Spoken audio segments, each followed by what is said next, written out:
Unethical and illegal use of technology is something that has increased since the production of more advanced technological devices. Examples of unethical and illegal uses of technology include cyberbullying, spyware, viruses, and the one I'm going to be focusing on in this video is phishing emails. Phishing is the fraudulent attempt to obtain sensitive information such as usernames, passwords, and credit card details by disguising as a trustworthy entity in electronic communication. Phishing happens when someone disguises themselves as a trusted individual and then scams certain people by getting them to open false emails. These emails can contain anything from false information and data that trick people into either sending money, giving out credit card information, and sending passwords and usernames from certain websites.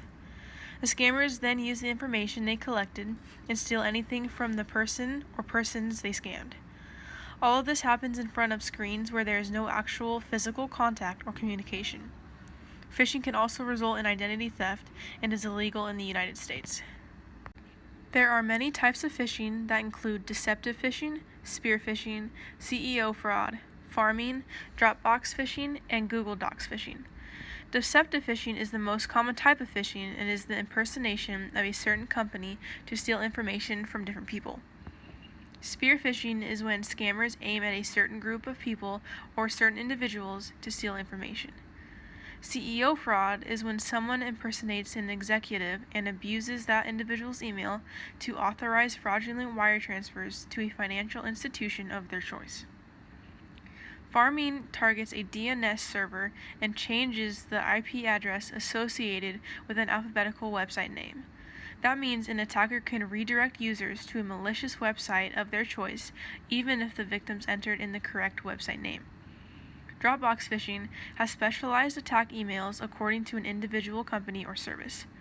And finally, Google Docs supports documents, spreadsheets, presentations, photos, and even entire websites. Phishers can abuse the service to create a web page that mimics the Google account login screen and harvest user credentials.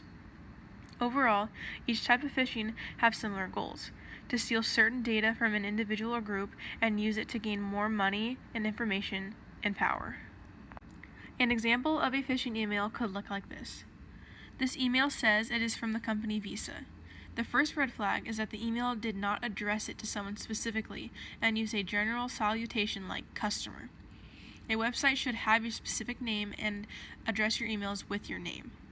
The second red flag is that the email does not use professional writing when explaining what the email is about as a whole. The information given is way too vague.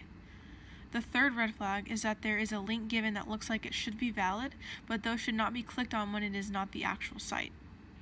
The fourth red flag in the email is that it requires immediate action or it states a consequence for not doing so. All of these red flags are what contribute to your information being stolen.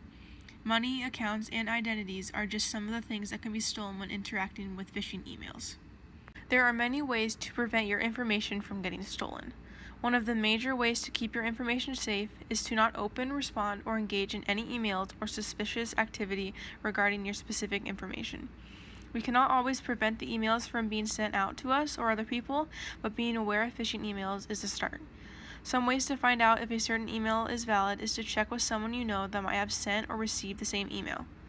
For example, if you get an email from your company, contact your boss or manager to make sure the email is the real thing or if there was one even sent.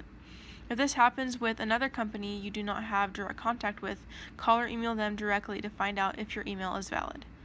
It is important to remember that the slightest engagement with these emails can be very hurtful. Educating others like family and friends who are not aware about phishing is a great step in helping protect the people you care about from getting scammed.